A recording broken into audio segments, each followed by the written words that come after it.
ಹೋಗದಿರುವುದಕ್ಕೆ ಕಾರಣ ನೀವೇ. ಎಷ್ಟು ಮದುವೆ ಆಗಿದ್ದೀರಿ ನೀವು?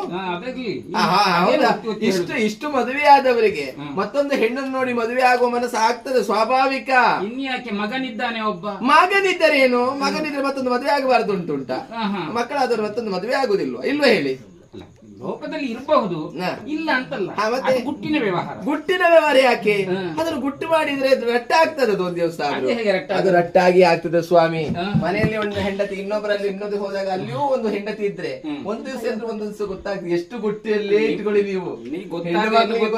ಆಗದಿದ್ರೆ ಏನು, ನೀವೆಲ್ಲ ಒಂದು ಹೊಂದಾಣಿಕೆ ನನ್ನೊಂದಿಗೆ ಇದ್ದೀರಲ್ಲ. ಹೌದೌದು, ಹೊಂದಾಣಿಕೆ ಇದೀಗ ಅತಿ ಆಯ್ತಾ ಅಂತ. ನಿಮ್ಗೆ ಯಾರಿಗೂ ಭೇದ ಮಾಡಿದ್ದೇನೆ? ಇಲ್ಲ ಇಲ್ಲ. ಪ್ರೀತಿಯಲ್ಲಿ ಏನಾದ್ರು ಕಡಿಮೆ ಆಯ್ತಾ? ಇಲ್ಲ ಇಲ್ಲ, ಯಾರಿಗೂ ಭೇದ ಭಾವ ಎನ್ನುವುದು ನಿಮ್ಮಲ್ಲಿಲ್ಲ. ಹಾಗಾಗಿ ನಿಮ್ಮಲ್ಲಿ ಕೇಳಿದ್ದು, ಎಲ್ಲಿ ಹೋದಂತ ನೀವು ಯಾವ್ದೋ ತರುಣಿಯನ್ನು ನೋಡಿದ್ದೀರಿ, ಆಕೆ ಅಂದ ಚಂದದ ಕುರಿತಾಗಿ ಯೋಚಿಸ್ತಾ ಇದ್ದೀರಿ.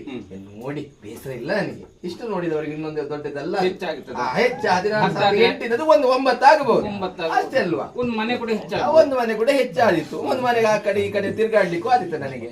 ಒಂದು ಆಚೆ ಈಚೆಗೆಲ್ಲ ಮಾಡಿ ಮಾತಾಡ್ಲಿಕ್ಕೆಲ್ಲ ಹೌದು ತಂಗಿ ಬರ್ತಾಳೆ.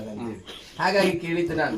ನೋಡಿದ್ದು ಹೌದಾದ್ರೆ ಹೇಗೆ ಬುದ್ಧಗಿದ್ದಾಳೆ, ಗಿಡ್ಡಗಿದ್ದಾಳ, ದಪ್ಪಗಿದ್ದಾಳ? ಇವರಾಗಿ ಸ್ವಲ್ಪ ದಪ್ಪಗಿದ್ದಾಳೆ, ನನ್ನಾಗಿ ಸ್ವಲ್ಪ ಕಪುರಗಿದ್ದಾಳೆ.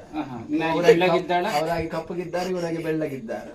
ಅದು ಸ್ವಲ್ಪ ತಲೆ ಎಲ್ಲ ಹಣ್ಣಾಗಿದೆಯಾ ಅಥವಾ ಏನಾದ್ರೂ ಹೇಗಾದ್ರೂ ಕೇಳಿದ್ದು ನಾನು.